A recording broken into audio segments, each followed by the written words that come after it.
a song out that said, I'd give anything. Now, I want you to listen to the lyrics of this song, and you'll find yourself in the song, if you've ever been in love, if you ever desired somebody, and the way he phrases it is one of the reasons why many people get caught up in convenient relationships versus covenant relationships. Because we have a strong desire, we have a strong need because we're lonely, we're by ourselves, all our friends are together, and we are looking to have that type of interaction with somebody or something, and we would give anything just to have somebody on our arm. We would just about sell our souls to be in a relationship with somebody. Take a listen and we'll come back and we'll give you more. This is William O. on A Better You on the Life Enhancement Radio Station. Take a listen.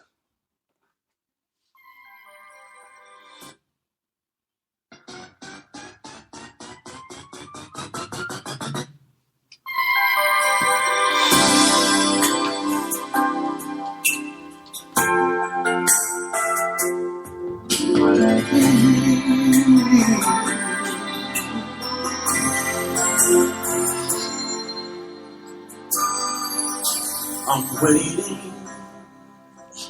for someone who could turn my life around. Someone who could make me feel the way I used to feel. But she never comes. I'm searching, but there's no one that I care to talk about. And all the lovers in the world don't amount to much. It's what I really want. It's just one true love, and I'd give anything and everything to fall in love.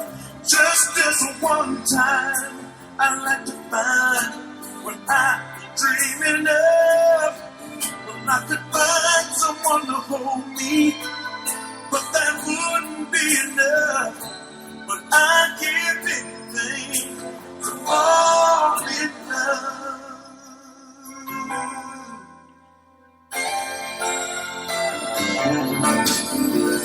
Now I lay, I'd rather not be sleeping by myself, staring at the wall. I question it all. Will she ever come? Will she ever come? And I'd give anything and everything to fall in love. Just this one time, I'd like to find what I've been dreaming of. Well, I could find someone to hold me, but that wouldn't be enough. But I'd give anything to fall in love. I'm gonna keep on making wishes. I'm gonna keep on being strong. I won't settle for less than true love and its best. I'll keep on holding on. And I keep on giving anything and everything to fall in love. Just this one time, I'd like to find. Well, I can find someone to hold me, but that wouldn't be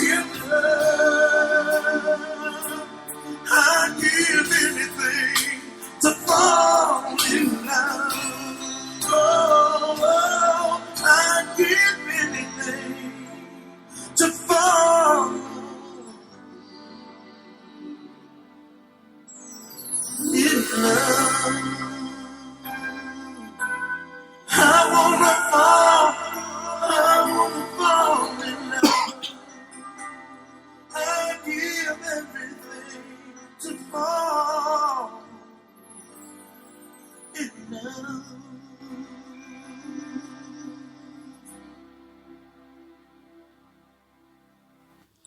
Welcome back to A Better You. I'm your host, William O, right here on the Life Enhancement Radio Station. Getting back to our conversation of convenient relationships versus covenant relationships, and right now we're in the beginning thick of dealing with convenient relationships. Another part of Sister Rogers'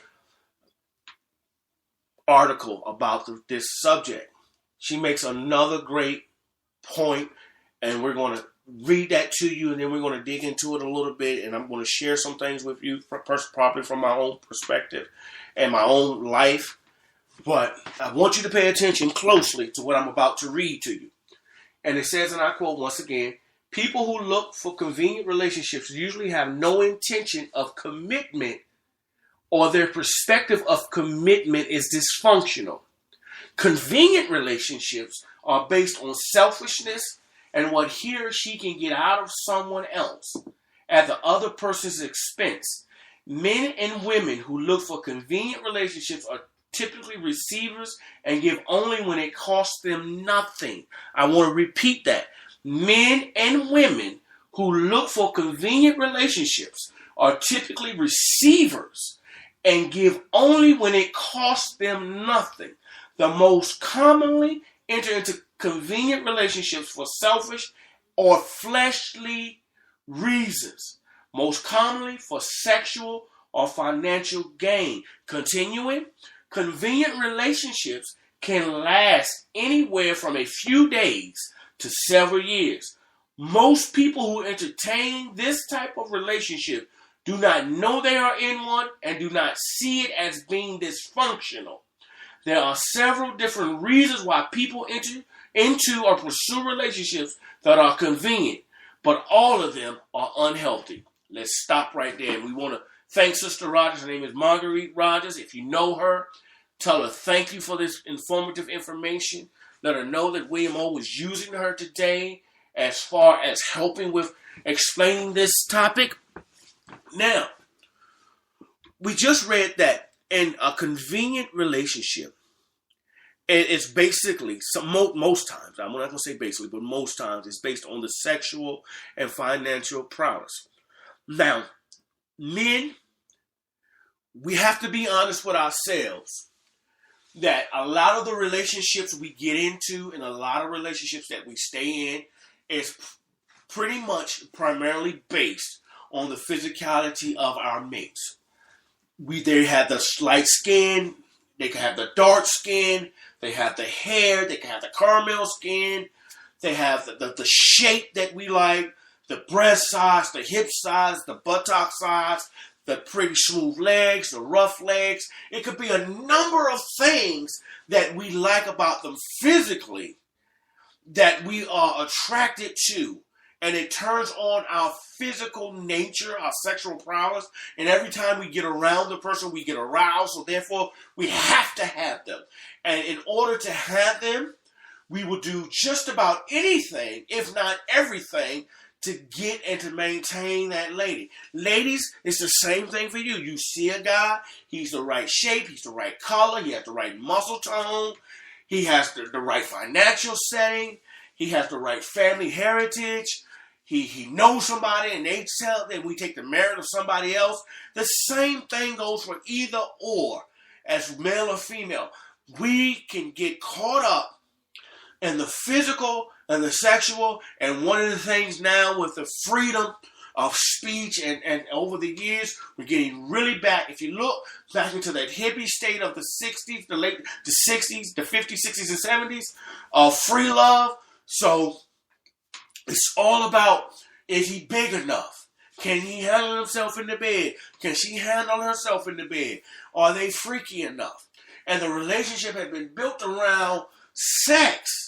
Or it's been built around, okay, what kind of education does he have? How much does he bring home? Is he bringing home 100,000, 200,000, a million?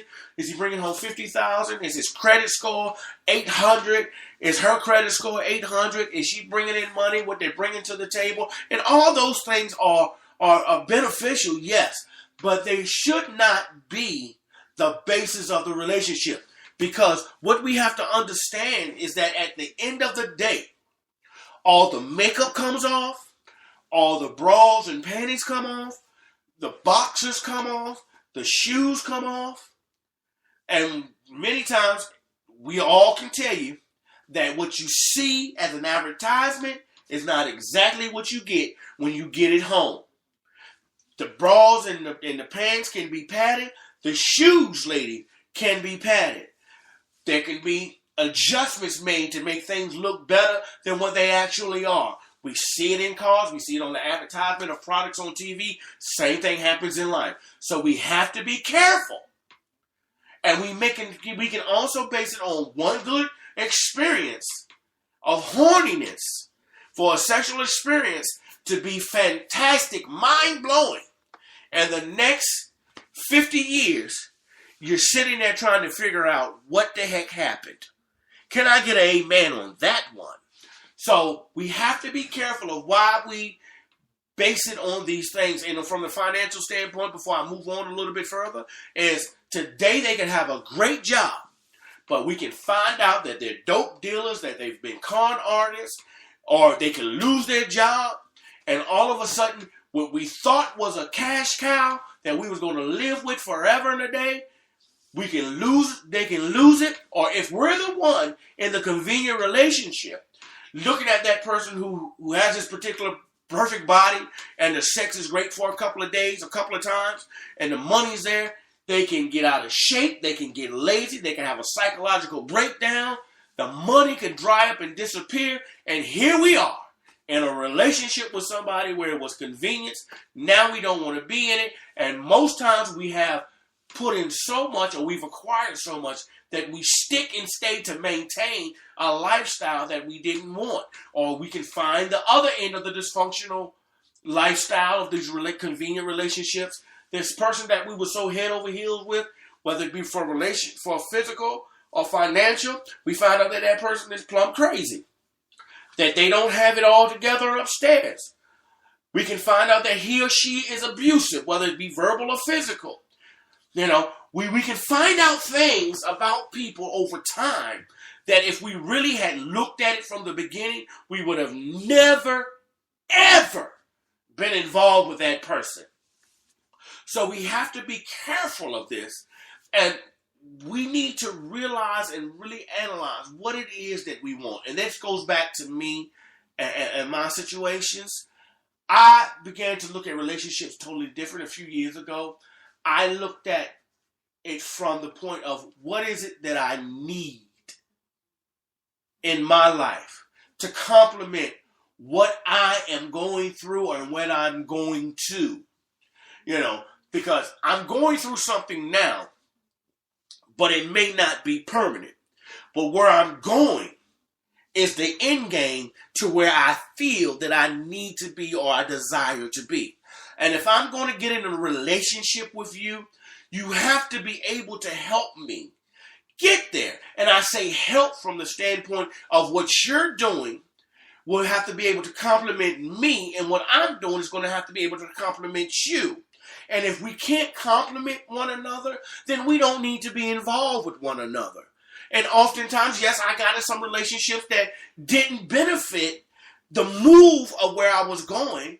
And I had to figure out, okay, is it worth staying in, or is it better for me to leave?